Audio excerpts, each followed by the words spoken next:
Olá pessoal, aqui professor Elton em mais uma cápsula diária de História. Hoje segunda-feira, 16 de novembro de 2020. Início da Semana da Consciência Negra e também da Semana da Música. Dia Nacional de Atenção à Dislexia e Dia Nacional da Amazônia Azul. Também Dia Internacional da Tolerância. Na história, antes de falar dos eventos do dia 16 de novembro, do dia de hoje, eu quero falar um pouquinho sobre o dia de ontem, né? Pois no dia 15 de novembro de 1889, também conhecido como ontem, né? Manuel Deodoro da Fonseca, militar e político, também conhecido como Marechal Manuel Deodoro da Fonseca, proclamou a República do Brasil e se tornou o primeiro presidente da história do país.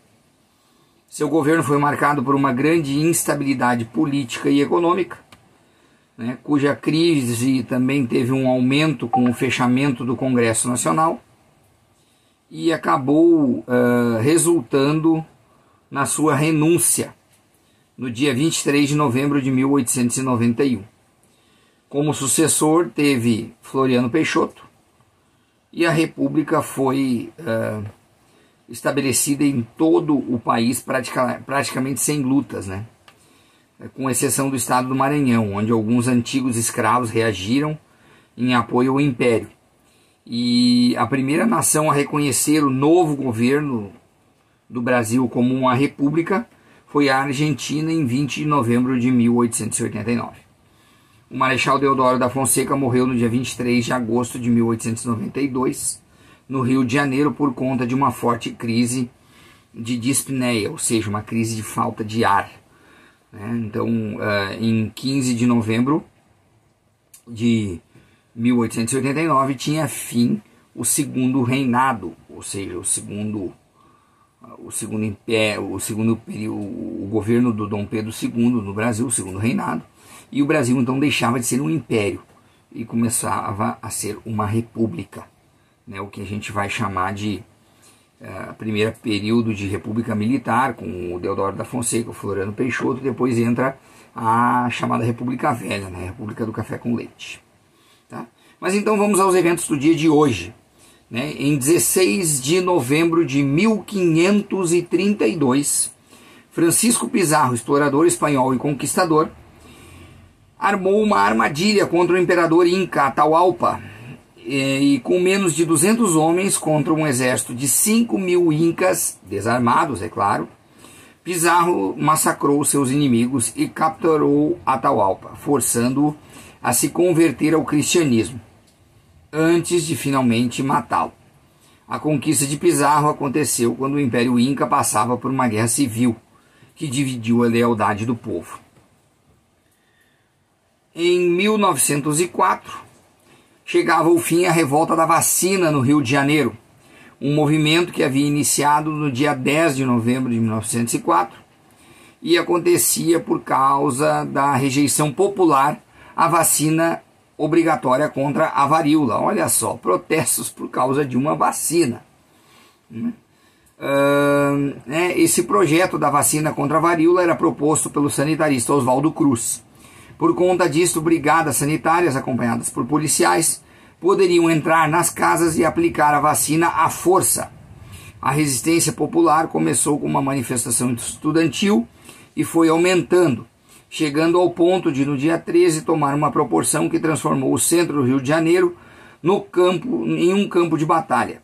A população, que não tinha plena informação de como seria o processo de aplicação da vacina, depredou lojas, incendiou bondes, quebrou postes e atacou a polícia com pedras, paus e pedaços de ferro.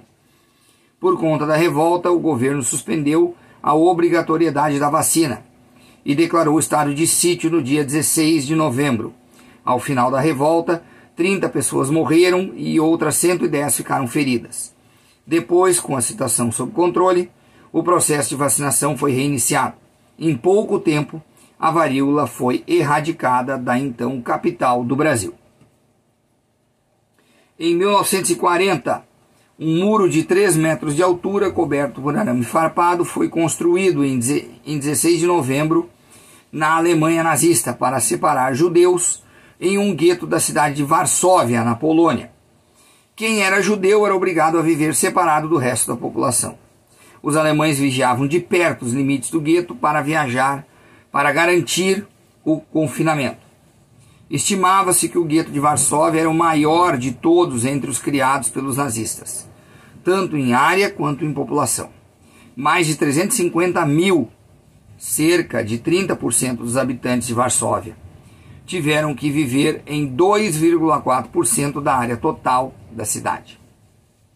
O isolamento dos judeus começou a partir da ocupação alemã da Polônia, em 1939. Com a construção do muro, doenças se espalharam no gueto e também os judeus passaram fome, pois a sua comida era controlada pelos alemães. A partir de julho de 1942, a população do gueto foi transferida para os campos de extermínio, a maioria para Treblinka. Houve um grande aumento de suicídios nessa época, diante das condições. A minoria que ficou no gueto era submetida a trabalho escravo. Alguns poucos, que já sabiam qual seria o seu destino, organizaram-se para a luta armada, pois se tivessem que morrer, preferiam que fosse lutando. E em 1955, em Porto Alegre, era realizada a primeira edição da Feira do Livro de Porto Alegre, a capital dos gaúchos. E com isso, pessoal, encerramos a nossa cápsula diária de história de hoje. Ficando aqui um abraço do professor Elton. Fiquem com Deus e uma abençoada semana a todos.